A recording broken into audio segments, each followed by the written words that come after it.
Praise the Lord. आप सबको जय मसीह की। मैं परमेश्वर का धन्यवाद देता हूं आज की सुबह दिखाने के लिए। एक और दिन परमेश्वर ने हम सबके जीवन में जोड़ दिया। हम परमेश्वर को कोटि कोटि धन्यवाद दें। एक नया संदेश लेकर मैं आपका दोस्त पास्टर राज मैसी आपके सम्मुख उपस्थित हूं और आप देख रहे हैं मेरा यूट्यूब चैनल जिसका नाम है ब्रदर राज मैसी। मैं आपसे गुजारिश करता हूं मेरे इस चैनल को सब्सक्राइब कीजिए, बेल आइकन को दबाइए ताकि नोटिफिकेशन आपके पास पहुंचे, नया वीडियो नई जानकारी बिना व्यवधान के आपके पास पहुंच जाए। मेरे वीडियोस को लाइक कीजिए और शेयर कीजिए और कमेंट्स में आकर मुझसे ज़रूर बातचीत कीजिए। Praise the Lord. आज का संदेश जो है वो परमेश्वर और मनुष्य या विश्वासी कहेंगे तो अच्छा होगा, परमेश्वर और विश्वासियों के बीच के संबंध की बातें हैं। आज मैं 3 बातें आपके सामने रखूंगा ऐसी जिन्हें हमें किसी को भी नहीं बताना है।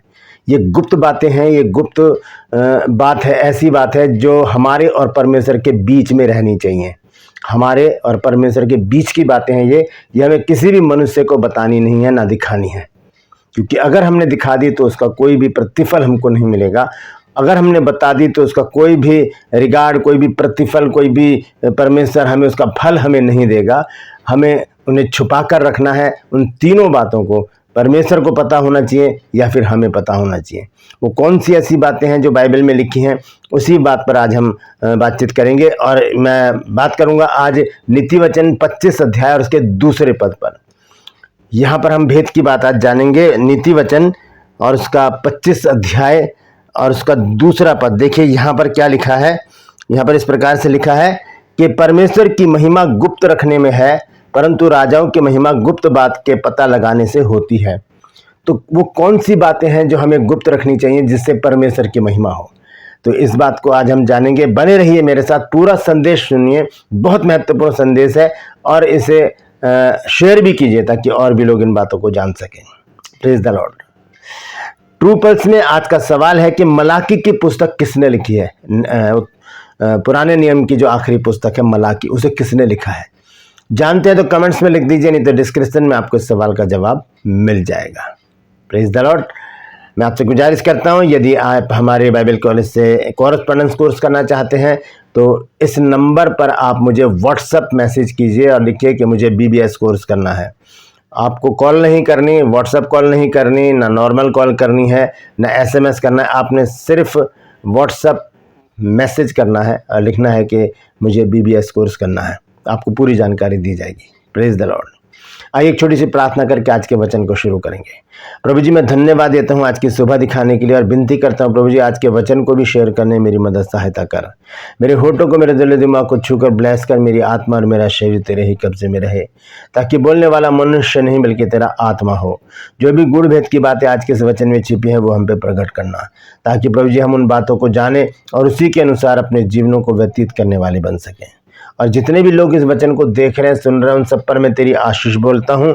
विनती करता हूँ हर एक को आशीषित कर। हर एक की रोग बीमारी, चिंता, परेशानी को, दुख तकलीफें, लड़ाई झगड़े, तफरके, मनमुटाव, बांझपन, कर्जा, नशा, बेरोजगारी, बुरी बीमारियां और तलाक की समस्या हर एक घर से दूर कर दे।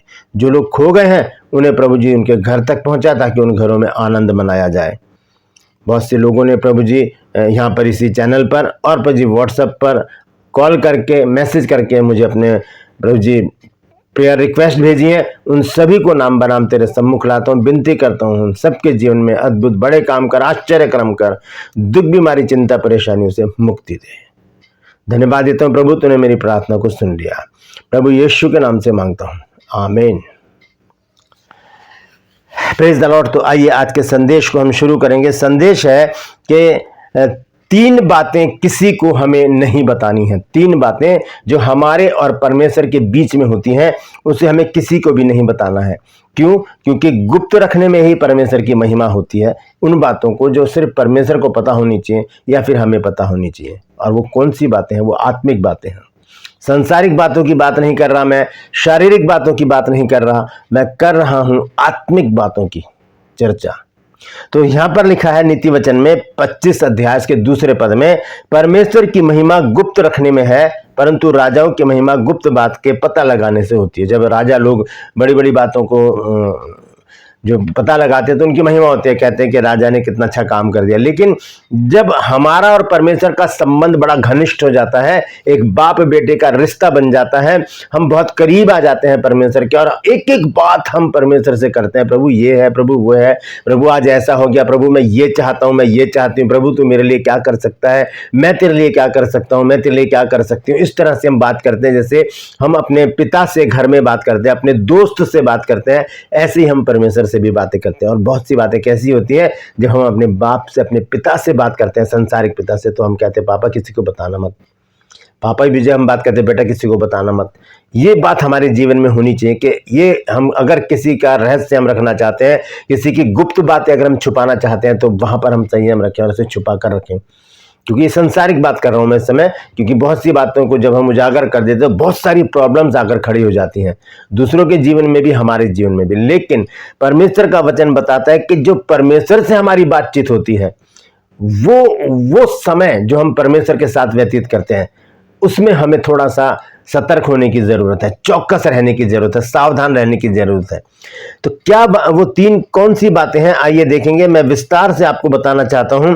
हम देखेंगे मत्ती रचित सुसमाचार 6 अध्याय, और इसके पहले पद से जब हम पढ़ते हैं तो देखिए पहले पद में ही यीशु मसीह ने एक बात कही है, लिखा है सावधान रहो, तुम मनुष्यों को दिखाने के लिए अपने धर्म के काम ना करो। ये प्रभु यीशु मसीह ने कहा, ये आज्ञा भी है एक, कि धर्म के काम कब करते, जब हम परमेश्वर की घनिष्ठता में आ जाते हैं। हमारा और परमेश्वर का जो रिश्ता होता है बहुत ही घनिष्ठ हो जाता है, गहरा हो जाता है, एक पिता पुत्र का रिश्ता हो जाता है, बाप बेटे का रिश्ता हो जाता है, दोस्त का रिश्ता हो जाता है। ऐसे रिश्ते में हमें क्या करना है, उन बातों को छुपा कर रखना है जो हम परमेश्वर के साथ करते हैं, और उन बातों को छुपा कर रखने से ही हमारी भलाई है, उसी का प्रतिफल परमेश्वर हमको देता है। और अगर हम उन बातों को उजागर करेंगे, दिखाएंगे लोगों को, बताएंगे लोगों को, तो परमेश्वर से हमें कुछ भी नहीं मिलेगा। यहां पर प्रभु यीशु मसीह कहते हैं कि सावधान रहो, तुम मनुष्यों को दिखाने के लिए अपने धर्म के काम ना करो, नहीं तो अपने स्वर्गीय पिता से कुछ भी फल, रिगार्ड, इनाम, गिफ्ट, प्रतिफल नहीं पाओगे। कुछ भी हमको नहीं मिलेगा अगर इन बातों को हमने उजागर कर दिया, होठों से निकाल दी, लोगों को बता दिया कि मैंने ये किया, मैंने वो किया, तब उसका कोई भी प्रतिफल परमेश्वर हमें नहीं देगा। परमेश्वर अलग, दुख अलग हो जाएगा, दुखी अलग हो जाएगा, वो कहेगा कि ये तूने क्या किया। क्योंकि जब हम ऐसी बातें करते हैं, जब परमेश्वर के साथ इन तीन बातों में हम लिप्त होते हैं, तब परमेश्वर से हम कहते हैं, परमेश्वर हमसे कहता होगा कि ये किसी को मत कहना। यहाँ पर यीशु मसीह यही बात कह रहे हैं। तीन बातें यहाँ पर यीशु मसीह ने हमको बताई हैं, आइए देखेंगे विस्तार से। सबसे पहली बात क्या है, दान करना। जब हम दान करते हैं, वो किसी को भी ना बताएं कि हमने कितने पैसे दान करे हैं। 1 रुपया दिया है, 2 रुपया दिया है, 1000 दिए हैं, लाख दिए हैं, करोड़ों दिए हैं, दे दिए तो दे दिए, वो किसी को भी पता नहीं चलना चाहिए, वो किसी को भी नहीं बताना। ये बात हमको छुपा कर रखनी है। यहां पर लिखा है 2 पद में, इसलिए जब तू दान करे तो अपने आगे तुर ही ना बजवा। बहुत से लोग क्या करते हैं, मैंने फेसबुक पर भी देखा है और इंस्टाग्राम पर भी मैंने देखा है कि बहुत से लोग क्या करते हैं कि गरीबों में जाकर उनको राशन देते हैं और उनको नोटों की गड्डी भी देते हैं। अभी कुछ दिन पहले मैं एक वीडियो देख रहा था कि एक लड़का था, उसने अपनी शर्ट को कैंची से काटा और एक दर्जी के पास गया और उससे कहा कि इसको सिल दो, तो उसने सिल दी और उसने इतनी गड्डियां जी हैं नोटों की उसको दी दर्जी को। तो ये क्या है, ये प्रोपेगेंडा करना है, एक तरह से अपने आप को दिखाना है कि हम कितना दान पुण्य करते हैं। तो तुमने एक ही दर्जी को दिया, और भी तो हैं बेचारे, उनको भी तो दो। तो ये क्या है, अपने व्यूज बढ़ाने के लिए, अपने सब्सक्राइबर बढ़ाने के लिए, अपनी तारीफें सुनने के लिए लोग ऐसा करते हैं। तो ये तो संसारिक बात है। लेकिन परमेश्वर का वचन कहता है जब तू दान करे। जब हम देखते हैं बहुत सारे चर्चेज में मैं जाता हूं और गया भी हूं, लोग क्या करते हैं, बड़ा नोट जो होता है 500 का हो गया, 2000 का, खैर 2000 का तो अब बंद हो गया, पहले जब था तो ऐसे बनाकर उसको ऐसे गले में डालते थे या थैली में डालते थे, दिखाने के लिए कि मैंने ये बड़ा नोट इसमें डाला है। लेकिन दोस्तों मैं आपको बताऊं कि परमेश्वर ये नहीं देखता कि हमने कितना दिया है, परमेश्वर ये देखता है कि हमने कितना बचा लिया। हमने बचाना नहीं है। जबकि एक स्त्री थी जो दान करने के लिए आई थी, यीशु मसीह वहां पर बैठे थे आराधनालय में, और उसके पास 2 दमड़ियां थी। उसने अपना पल्लू खोला और उसमें से निकालकर वो पूरी की पूरी उसमें डाल दी। प्रभु यीशु मसीह ने कहा चेलों से को अपने पास बुलाकर कहा कि इस स्त्री ने सबसे ज्यादा डाला है, क्योंकि इसने अपनी जीविका में से सब कुछ डाल दिया, उसने अपने पास कुछ भी नहीं रख छोड़ा, उसने कुछ भी नहीं बचाया, जो था उसका दे दिया। यह है 100%। आजकल यूट्यूब पर बहुत प्रोपेगेंडा हो रहा है, बहुत बहस हो रही है दशमांश के विषय में। तो नया नियम दशमांश के विषय में नहीं बताता, वो 100% के बारे में बताता है। ये बात लोग नहीं समझ रहे। तो यहां पर एक स्त्री ने क्या करा, अपना 100% दे दिया। यीशु मसीह से खुश हुए और उस स्त्री का नाम बाइबल में आया। तो हम जानते हैं कि प्रभु यीशु मसीह सब कुछ देख रहे हैं। तो हमें दान किसको दिखाना है? मनुष्यों को, पास्टर जी को, लोगों को, दोस्तों को, परिवार को नहीं। यहां लिखा है इसलिए जब तू दान करे तो अपने आगे तुर ही ना बजवा, जैसा कपटी सभाओं और गलियों में करते हैं ताकि लोग उनकी बड़ाई करें। मैं तुमसे सच कहता हूं कि वो अपना फल पा चुके। लोग उनकी बड़ाई करें, ये कितने पैसे दे दिए उन्होंने, और कितने अमीर हैं, ये कितने दयालु हैं। ये दयालुता नहीं है, ये अपना एडवर्टाइजमेंट करना है कि मैं कितना दयालु हूं, मेरे पास इतना धन है, मैं लोगों के साथ काम करता हूं, मैं गरीबों को बांटता हूं। लेकिन इस चीज से परमेश्वर प्रसन्न नहीं होता। परमेश्वर गुप्त बातों से प्रसन्न होता है। तो यहां पर लिखा है कि जब तू दान करे, 3 पद में, परंतु जब तू दान करे तो जो तेरा दाहिना हाथ करता है, तेरा बायां हाथ उसे जानने ना पाए। दायां हाथ, ये मेरा दायां हाथ है, क्योंकि मैं सेल्फी कैमरे से वीडियो बना रहा हूं, तो ये मेरा दायां हाथ है। अगर ये दान कर रहा है कुछ, तो इस हाथ को पता नहीं चलना चाहिए। अब ध्यान से सुनिए, इस हाथ में ना आंखें हैं, ना कान है, कुछ भी नहीं है, ना समझ है, तो ये कैसे जानेगा? यीशु मसीह का कहने का मतलब क्या है? ये पति है और ये पत्नी है। अगर पति ने दान करा है तो पत्नी को नहीं पता चलना चाहिए, पति ने दान करा है तो पत्नी को नहीं पता चलना चाहिए, बच्चों ने दान करा है तो माता पिता को पता नहीं चलना चाहिए, माता पिता ने दान किया है तो बच्चों को नहीं पता चलना चाहिए। यानी कि किसी को भी ना पता चले कि हमने कितना दान किया, चाहे हम 1 रुपया कर रहे हों, चाहे हम 1 करोड़ रुपया दान कर रहे हों, वो दान किसी को भी पता नहीं चलना चाहिए। फिर उसका असर जाता रहेगा, परमेश्वर उसका प्रतिफल हमको नहीं देगा। तो पहली बात क्या है? दान हमें कैसा करना है? गुप्त में देना है। 4 पद में यीशु मसीह ने बताया है, ताकि तेरा दान गुप्त रहे और जब तेरा पिता जो गुप्त में देखता है तुझे प्रतिफल देगा। इसका प्रतिफल परमेश्वर हमको देगा। और उसका प्रतिफल क्या है, आइए देखेंगे। यशायाह नबी के पुस्तक 45 अध्याय और उसका 3 पद, यहां लिखा है, मैं तुझे अंधकार में छिपा हुआ और गुप्त स्थानों में गड़ा हुआ धन दूंगा, जिससे तू जाने कि मैं इज़राइल का परमेश्वर यहोवा हूं, जो तुझे नाम लेकर बुलाता है। जो लोग गुप्त दान करते हैं, चुपचाप से कर देते हैं काम, बड़े बड़े दान करते हैं, हजारों लाखों रुपए मिनिस्ट्री को दे देते हैं, पास्टर को दे देते हैं, और उन्हें कोई चिंता नहीं होती, कोई दशमांश के ऊपर बहस करे चाहे कुछ भी करे, कोई प्रॉब्लम नहीं है, करते रहें लोग। लेकिन जो बाइबल की सच्चाई है वो सच्चाई है।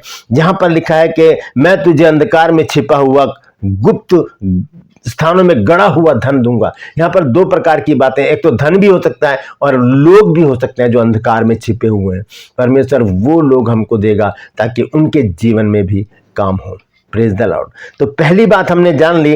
पहली बात क्या है? हमें गुप्त दान करना है। दान करते टाइम हमें तुरही नहीं बजानी, तुरही बजाकर नहीं बताना लोगों को कि मैंने इतना दान करा, मैंने चर्च में आज 10,000 रुपये दे दिए, मैंने पास्टर जी को 50,000 रुपये दिए हैं ताकि उनकी भलाई हो, उनके काम हो और वो अच्छी तरह से परमेश्वर की सेवा कर सके। मैंने पास्टर जी को 2 लाख रुपये दे दिए, मैंने पास्टर जी को 50 लाख रुपये दिए ताकि वो ज़मीन खरीद सके। ऐसा करने से क्या होगा? हमारा जो क्या कराया वो सब पानी हो जाएगा, उसका प्रतिफल हमको नहीं मिलेगा। देने के बाद हम शांत हो जाए, चुप हो जाए और आसरा देखें परमेश्वर का। मतलब ये नहीं निकाल लें कि अब परमेश्वर हमको देगा, नहीं, देकर भूल जाएं, उसके बाद परमेश्वर क्या करेगा वो परमेश्वर का काम है। Praise the Lord. दूसरी बात हम देखेंगे 5 आयत में, जब तू प्रार्थना करे तो कपटियों के समान ना हो, क्योंकि लोगों को दिखाने के लिए सभाओं में और सड़कों के मोड़ों पर खड़े होकर प्रार्थना करना उनको अच्छा लगता है। मैं तुमसे सच कहता हूं कि वो अपना प्रतिफल पा चुके। बहुत से लोग क्या करते हैं? दिखावे की प्रार्थना करते हैं, बहुत सारे अच्छे अच्छे शब्द प्रार्थना में डालते हैं और फिर बाद में पूछते हैं कैसी थी मेरी प्रार्थना। क्योंकि मैं तो बहुत जगह जाता हूँ और मैं बहुत से लोगों को खड़ा भी करता हूँ प्रार्थना के लिए, और चर्चेज में जाता हूँ तो पास्टर लोग भी खड़ा करते हैं। तो फिर बाद में जब हम हाथ मिलाते हैं, गले मिलते हैं, तो वो कान में पूछते हैं कि पास्टर जी मेरी प्रार्थना कैसी थी। नहीं, हमें मैं तारीफ कर दूंगा, आप तारीफ कर देंगे, लोग तारीफ कर देंगे, लेकिन परमेश्वर तो इस बात से खुश नहीं है ना कि हमने लोगों को दिखाने के लिए प्रार्थना की। यहां पर प्रभु यीशु मसीह कहते हैं कि जब तू प्रार्थना करे तो अपनी कोठरी में जा, 6 पद में, जब तू प्रार्थना करे तो अपनी कोठरी में जा और द्वार बंद करके अपने पिता से जो गुप्त में है प्रार्थना कर, तब तेरा पिता जो गुप्त में देखता है तुझे प्रतिफल देगा। परमेश्वर हमें प्रतिफल देगा। और लिखा 7 पद में, प्रार्थना करते समय अन्य जातियों की नहीं बकबक ना करो, क्योंकि वे समझते हैं कि उनके बहुत बोलने से उनकी सुनी जाएगी, उनके बहुत बोलने से उनकी सुनी जाएगी। और लिखा है 8 पद में, सो तुम उनकी नाई ना बनो, क्योंकि तुम्हारा पिता तुम्हारे मांगने से पहले जानता है कि तुम्हारी क्या क्या आवश्यकता है। सब कुछ जानता है परमेश्वर। तो पहली बात क्या है? दान। दूसरी बात प्रार्थना। ये हमें किसी को नहीं बतानी कि आज हमने परमेश्वर से क्या मांगा है, हमने क्या कहा है परमेश्वर से, हमारी परमेश्वर से क्या बातचीत हुई है। हमें इन बातों को गुप्त रखना है, छुपा कर रखना है। दान को भी, प्रार्थना को भी छुपा कर रखना है, क्योंकि परमेश्वर इन बातों का लेखा लेगा, इन बातों का प्रतिफल देगा। आपको पता है जब प्रभु यीशु मसीह चेलों के साथ थे तो वो भी अकेले में प्रार्थना करते थे। हम देखते हैं जब लूका रचित सुसमाचार 9 अध्याय और उसके 18 पद में, तो देखिए वहां पर क्या लिखा है। लिखा है, जब वह एकांत में प्रार्थना कर रहा था और उसके चेले उसके साथ थे, तो उसने उनसे पूछा कि लोग मुझे क्या कहते हैं। एकांत में प्रार्थना, चेले साथ में है लेकिन यीशु मसीह एकांत में चले जाते थे प्रार्थना करने के लिए। अब देखिए मत्ती रचित सुसमाचार 14 अध्याय में भी इसी प्रकार से लिखा है। 22 आयत में लिखा है, और उसने तुरंत अपने चेलों को बरबस नाव पर चढ़ाया कि वे उससे पहले पार चले जाएं, जब तक कि वह लोगों को विदा करे। वह लोगों को विदा करके प्रार्थना करने को अलग पहाड़ पर चढ़ गया और सांझ को वहां अकेला था। तो प्रार्थना जो है वो भी हमारी गुप्त में होनी चाहिए। प्रार्थना 3 प्रकार की होती है। एक होती है निजी प्रार्थना, अकेला आदमी करता है। एक होती है पारिवारिक प्रार्थना, हम परिवार के साथ करते हैं। एक होती है सामूहिक प्रार्थना, जो हम चर्च में या मीटिंग में करते हैं। तो ये प्रार्थनाएं, जो दोनों प्रार्थना है, सामूहिक है, पारिवारिक है, परिवार के साथ हम प्रार्थना करते हैं, हम सारे विषय खोलकर बताते हैं। चर्च के साथ भी जब हम प्रार्थना करते हैं सामूहिक प्रार्थना, तब भी हम सारे विषय खोलकर बताते हैं। लेकिन जो हमारी निजी प्रार्थना होती है, हमारी अपनी प्रार्थना होती है, अकेले की प्रार्थना होती है, वो किसी को नहीं पता होना चाहिए। हम अपनी गुप्त बातें परमेश्वर के सामने रखें और उससे कहें, प्रभु इन प्रार्थना को सुनकर इसका जवाब दे। और लिखा है कि वो गुप्त में देखता है और क्या करता है, उसका प्रतिफल हमको देता है। हम देखेंगे 6 पद, मत्ती 6 अध्याय का 6 पद, जब तू प्रार्थना करे तो अपनी कोठरी में जा, द्वार बंद करके अपने पिता से जो गुप्त में प्रार्थना कर, तब तेरा पिता जो गुप्त में देखता है तुझे प्रतिफल देगा। तो इस प्रार्थना का प्रतिफल हमको जरूर मिलेगा। ज्यादा बोलने से या उजागर करने से, आज मैंने परमेश्वर से ये मांग लिया, आज मैंने परमेश्वर से प्रार्थना किया, ये वो करके अपने प्रोपेगेंडा करना, फैलाना बात को कि मैंने प्रार्थना की है, तो इस बात से परमेश्वर प्रसन्न नहीं होता। 2 बातें हो गई, दान और प्रार्थना। तीसरी बात वो है उपवास। 16 पद देखेंगे, लिखा, जब तुम उपवास करो, मत्ती रचित सुसमाचार 6 अध्याय का 16 पद, जब तुम उपवास करो तो कपटियों की नाई तुम्हारे मुंह पर उदासी ना छाई रहे, क्योंकि वे अपना मुंह बनाए रहते हैं ताकि लोग उन्हें उपवासी जाने। मैं तुमसे सच कहता हूं कि वो अपना प्रतिफल पा चुके। मुझसे बात मत करना, आज मैं उपवासी हूं। नहीं नहीं नहीं, मेरे पास मत आना, मेरे को किसी से बात नहीं करनी, आज मैं उपवासी। मतलब अपने आप को जाहिर करना कि मैं उपवास में हूं। नहीं, किसी को पता भी ना चले कि आप उपवास में हो और आप उपवास पूरा भी कर लो। ये चाहता है परमेश्वर। तो यहाँ पर लिखा, जब तुम उपवास करो तो कपटियों की नाई तुम्हारे मुंह पर उदासी ना छाई रहे, क्योंकि वे अपना मुंह बनाए रहते हैं ताकि लोग उन्हें उपवासी जाने। मैं तुमसे सच कहता हूं कि वो अपना प्रतिफल पा चुके।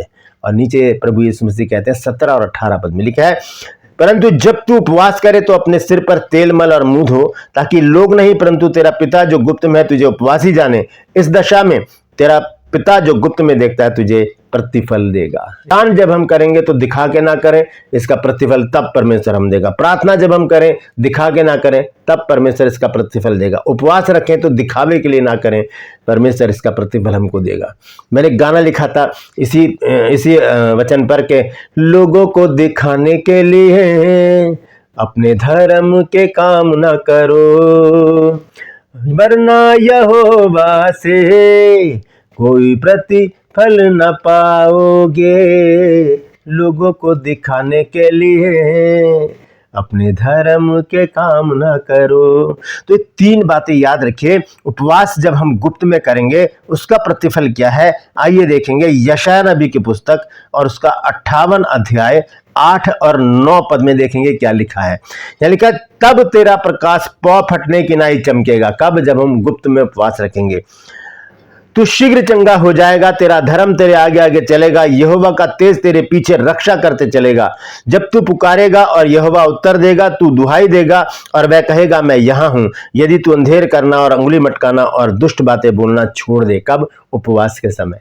ऐसे समय में हमें क्या करना है? सिर्फ परमेश्वर के साथ संगति बना के रखना है, ताकि परमेश्वर हमारे उपवास को, हमारी प्रार्थना को, हमारे दान को एक्सेप्ट करे, कबूल करे और हम उसका प्रतिफल सही समय पर पा सकें। Praise the Lord. तो परमेश्वर इन वचनों के द्वारा हम सबको आशीषित करे। यदि आज आपने कुछ नया सीखा है तो कमेंट्स में जरूर लिखिएगा और इस वचन को शेयर कीजिए, ताकि और भी लोग इन 3 बातों पर गौर करें कि ये 3 बातें हमें गुप्त रखनी है, किसी को नहीं बतानी। अगर बता दिया तो कोई फल हमको नहीं मिलेगा। Praise the Lord.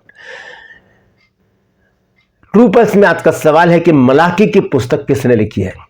जानते हैं तो कमेंट्स में लिख दीजिए, नहीं तो डिस्क्रिप्शन में आपको इस सवाल का जवाब मिल जाएगा।